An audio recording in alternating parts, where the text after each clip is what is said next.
와, 데브시스터즈 2025년 2분기 실적 보셨어요? 정말 눈에 띄지 않나요? 매출이 920억 원에 영업이익 101억 원, 당기순이익도 103억 원. 와, 특히 1분기에는 적자였는데 이렇게 확 흑자로 돌아선 게 정말 대단한 것 같아요. 네, 발표된 숫자만 보면 확실히 인상적입니다. 적자에서 흑자로 전환했다는 건 분명 좋은 신호죠. 근데요, 이 숫자들이 과연 계속 이어질 수 있을까? 그리고 이 성장 뒤에는 어떤 그림자가 있을까? 이걸 좀 냉정하게 봐야 하지 않나 싶습니다. 마냥 좋아할 수만은 없는 그런 상황일 수도 있다는 거죠. 아, 물론이죠. 그래도 이게 그냥 얻어진 성과는 아니잖아요. 그 주력 게임 쿠키런 킹덤 업데이트가 되게 성공적이었고 마케팅도 엄청 효율적으로 했다고 하던데요. 이런 노력들이 모여서 1분기보다 훨씬 좋아진 거니까 분명 긍정적인 흐름을 탄 건 맞지 않을까요? 네, 쿠키란 킹덤 역할이 아주 결정적이었죠. 그건 부인할 수 없습니다. 업데이트 반응도 좋았고 거기에 맞춤 마케팅이 효과를 본 것도 사실이고요. 하지만 이 비용 구조를 좀 더 자세히 들여다볼 필요가 있어요. 인건비 같은 고정비 성격의 지출은 1분기랑 비슷했어요. 근데 광고 선정비, 그러니까 마케팅 비용은 2분기에 아주 집중적으로 썼다는 거죠. 회사 발표를 보면 3분기에는 이 마케팅 비용을 점진적으로 줄여나갈 계획이라고 하고요. 아, 2분기에 마케팅을 확 몰아서 성과를 내고 3분기에는 그걸 좀 조절한다. 그런 거군요. 그게 어떤 의미일까요? 마케팅 효율을 높여서 비용은 줄이고 성과는 유지하려는 그런 걸 수도 있지 않나요? 물론 효율화 측면도 있겠죠. 근데 더 직접적으로 보자면 2분기 같은 그런 공격적인 마케팅 없이는 그 정도의 폭발적인 성장을 계속 가져가긴 어렵다. 이런 신호로 볼 여지가 더 크다는 겁니다. 그러니까 3분기 실적은 2분기만큼 그렇게 극적인 성장을 기대하기는 좀 어려울 수 있다는 거죠. 게다가 상반기 내내 쿠키런 킹덤에서 계속 과금 상품 같은 걸 공격적으로 내놓으면서 이용자들 사이에서는 필요하다. 과금 유도가 너무 심하다. 이런 목소리가 꾸준히 나왔어요. 이게 그냥 이용자만의 문제가 아니고요. 계속 새로운 걸 만들어야 하는 개발팀의 피로도 누적, 이것도 무시 못할 요인입니다. 아, 이용자랑 개발진 양쪽 다 피로도가 쌓였다. 그건 진짜 지속적인 성장에 부담이 되겠네요. 그렇습니다. 그래서 아마 회사 내부적으로도 3분기 연속으로 이렇게 높은 성과를 내는 건 현실적으로 좀 무리다. 이렇게 판단하고 있는 것 같아요. 그래서 3분기에는 다소 완만한 성장 흐름을 예상한다고 하고요. 결국 이 모든 이야기는 한 가지 근본적인 문제로 돌아가요. 여전히 데브시스터즈 실적이 쿠키런 킹덤이라는 딱 하나의 게임에 너무 의존하고 있다는 점. 이 리스크는 몇 년째 계속 나오는 얘기죠. 고질적인 문제입니다. 네, 쿠키런 킹덤 의존도 문제는 정말 꾸준히 들리는 얘기네요. 아, 근데 데브시스터즈도 이걸 해결하려고 노력하고 있잖아요. 그냥 게임 회사가 아니라 글로벌 IP 기업으로 커나가겠다. 이런 큰 목표를 세우고 그 일환으로 새로운 사업들을 막 하고 있고요. 특히 최근 시작한 TCG, 그 트레이딩 카드 게임 사업은 진짜 흥미로운 시도 같아요. 글로벌 IP 기업이라는 비전 자체는 매력적이죠. 성공하면 기업 가치가 확 뛸 수 있으니까요. 그리고 TCG 사업 진출은 그 비전을 실현하기 위한 구체적인 전략 중 하나일 테고요. 맞아요. 쿠키런이라는 강력한 IP 있잖아요. 캐릭터나 세계관 같은 거. 이걸 활용해서 게임뿐 아니라 다른 여러 영역으로 넓히려는 거잖아요. TCG도 그중 하나고요. 전 세계 TCG 시장 규모가 무려 10조 원이나 된다고 하고 특히 북미나 일본 같은 큰 시장에서 인기가 엄청 높다고 하니까 여기서 쿠키런 TCG가 딱 자리를 잡으면 와, 정말 새로운 성장 동력이 될 수 있을 거예요. 벌써 관련 굿즈, 그러니까 캐릭터 상품 판매도 늘고 있다던데 TCG가 잘 되면 이런 부가 사업도 더 힘받지 않을까요? 이론적으로는 네, 그렇습니다. 쿠키런 IP 자체의 매력을 생각하면 TCG 시장에서도 충분히 해볼 만하다 이렇게 보일 수 있죠. 하지만 여기서도 그 현실적인 수익 구조랑 시장 상황을 좀 냉정하게 봐야 합니다. 데브시스터즈 TCG는 자체 생산이 아니에요. OEM 방식입니다. 그러니까 데브시스터즈는 카드 기획하고 디자인하고 실제 생산은 다른 전문 업체가 만든 구조죠. 아, OEM 방식이요? 그러면 수익은 어떻게 나눠요? 일반적인 TCG 시장의 수익 배분 구조를 보면요. 카드를 기획하고 브랜드를 가진 회사, 그러니까 대부 시스터즈 같은 제작사가 가져가는 몫이 전체 소비자 판매 가격의 한 30% 정도 됩니다. 상당히 큰 비중인 50% 정도는 중간 유통사가 가져가고요. 나머지 20% 정도가 최종적으로 소비자한테 카드를 파는 소매점, 즉 카드샵의 몫이 되는 거죠. 그런데 이건 일반적인 경우고요. 대부 시스터즈처럼 시장에 이제 막 들어가는 경우에는 초기에 물량 좀 깔고 시장에 안착시키려고 카드샵에 더 유리한 조건을 줄 가능성이 높아요. 쉽게 말해서 카드샵이 이익을 더 많이 가져가게 해주는 거죠. 아, 그럼 초기에는 대부 시스터즈가 가져가는 수익률이 그 30%보다 더 낮을 수도 있겠네요? 네, 그럴 가능성이 매우 높다고 봅니다.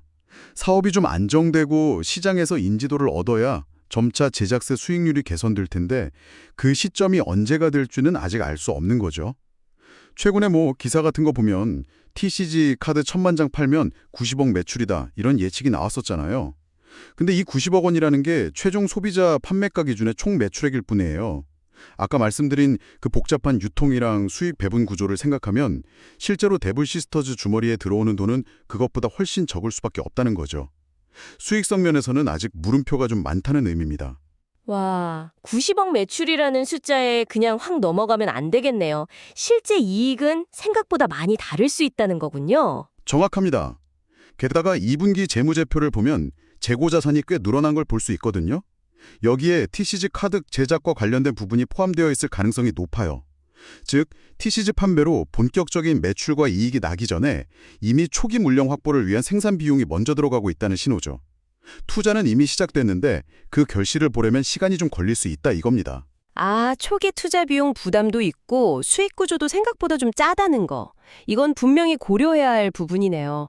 또 다른 어려움 같은 건 없을까요? TCG 시장 자체가 이게 만만치가 않다는 점도 큰 문제입니다. 전 세계적으로 10조 원, 엄청 큰 시장이지만 그 속을 들여다보면요. 소수의 아주 강력한 IP들이 시장 대부분을 꽉 잡고 있는 그런 과점 시장 형태예요. 예를 들면 포켓몬스터, 유이왕, 매직, 더 게더링 이런 IP들이죠.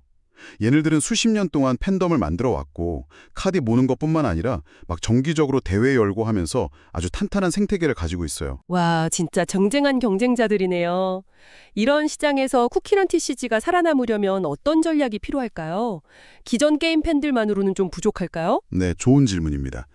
대부 시스터즈 쪽에서는 TCG 출시 목표가 단순히 게임 이용자를 늘리는 것보다는 쿠키란 IP 자체의 인지도를 높이고 그 IP의 생명력을 좀 더 길게 가져가는데 더 큰 의미를 둔다 이렇게 설명하고 있어요. 그러니까 게임 팬들을 TCG로 끌어오는 것뿐만 아니라 TCG를 통해서 새로운 팬을 만들고 IP 전체의 가치를 높이겠다 이런 전략인 거죠. 하지만 아까 말한 그 강력한 경쟁 IP들이랑 직접 부딪혀야 하는 상황에서 과연 쿠키런 TCG가 자기만의 팬덤이랑 시장 점유율을 확보할 수 있을지는 솔직히 미지수입니다. 게임 팬하고 TCG 코어 팬은 성향이 좀 다를 수 있거든요. 그냥 쿠키런 캐릭터 귀엽다 해서 카드 몇 장 사는 라이트 유저층을 넘어서 꾸준히 카드 사고 게임 플레이에 참여하는 그런 열성적인 TCG 팬층을 확보해야 하는데 그게 쉽지가 않다는 거죠. IP 인지도 높이는 목표도 중요하지만 결국 사업으로서 계속하려면 수익성이 받쳐줘야 하거든요. 경쟁 환경이 정말 치열하군요. 그래도 좀 긍정적인 면을 보자면요. 대부 시스터즈가 작년부터 경영진도 바뀌고 하면서 내부적으로 변화를 겪었잖아요. 그러면서 조직이 좀 안정되고 이제는 꾸준히 이익을 낼 수 있는 그런 체력을 갖추게 되었다는 점, 이건 분명 의미가 큰 것 같아요. 적자 구조에서 벗어나서 이익 내는 회사로 바뀌었다는 거니까요. 그리고 희망적인 소식도 있잖아요. 쿠키런 킹덤 말고 올해 CBT, 그 비공개 베타 테스트에서 상당히 좋은 평가를 받았다는 오븐 스매시라는 신작 게임. 이게 준비 중이라는 점이죠. 이게 또 다른 성장의 축이 되어줄 수 있지 않을까요? 기대되지 않아요? 네, 경영 안정화를 통해서 이익 창출 기반을 마련했다는 점은 분명 고무적인 변화입니다. 과거의 그 불안정한 재무 구조에서 벗어났다는 것만으로도 큰 진전이죠. 그리고 신작 오븐 스매시에 대한 기대감이 높은 것도 사실입니다. CBT에서 긍정적인 평가 나왔다는 건 분명 개발팀에게 큰 힘이 됐을 거고요. 하지만요, 우리가 수많은 게임들이 CBT에서는 막 호평받고 난리 났었는데 실제 출시하고 나서는 기대에 못 미치고 그냥 사라져간 사례들 너무 많이 봤잖아요. 그렇죠. CBT 성공이 꼭 출시 성공으로 이어지는 건 아니라는 말씀이시군요. 그렇습니다. CBT는 좀 제한된 환경에서 그 게임에 원래 관심 많은 적극적인 이용자들 대상으로 하는 경우가 많아요. 실제 출시는 훨씬 더 넓은 이용자층이랑 어마어마한 마케팅 경쟁 속에서 이루어지기 때문에 시장 반응은 CBT랑 전혀 다를 수 있다는 거죠. 물론 오븐 스매시가 성공할 가능성도 충분히 있습니다. 하지만 그 성공을 미리 무조건 된다 이렇게 예단하기는 매우 어렵다는 겁니다. 데브 시스터즈 내부적으로 오븐 스매시 말고도 2, 3개 정도 신규 프로젝트를 더하고 있다는 건 IP를 계속 확장하려는 의지를 보여주는 긍정적인 신호긴 해요. 하지만 이건 역시 실제 결과물로 나오기까지는 시간이 필요하고 성공 여부는 불확실하죠.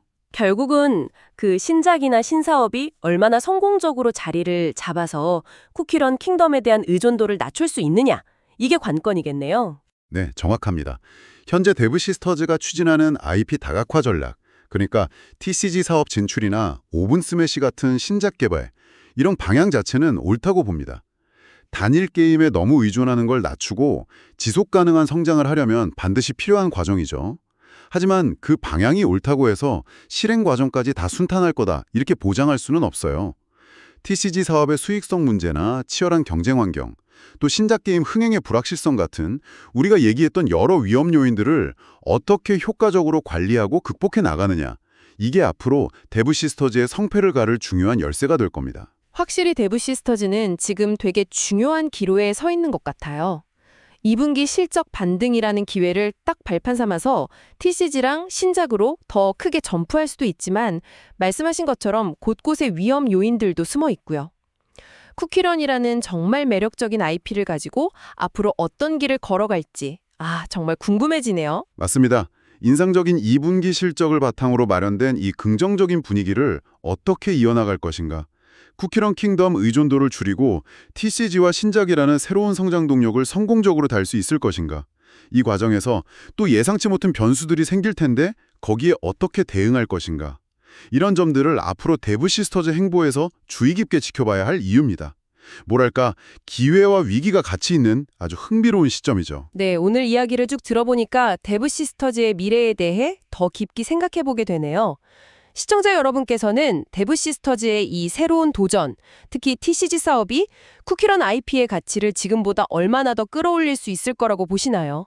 게임을 넘어서는 이런 IP 확장의 성공 가능성에 대해서 한번 전망해 보시는 것도 흥미로운 시간이 될 것 같습니다.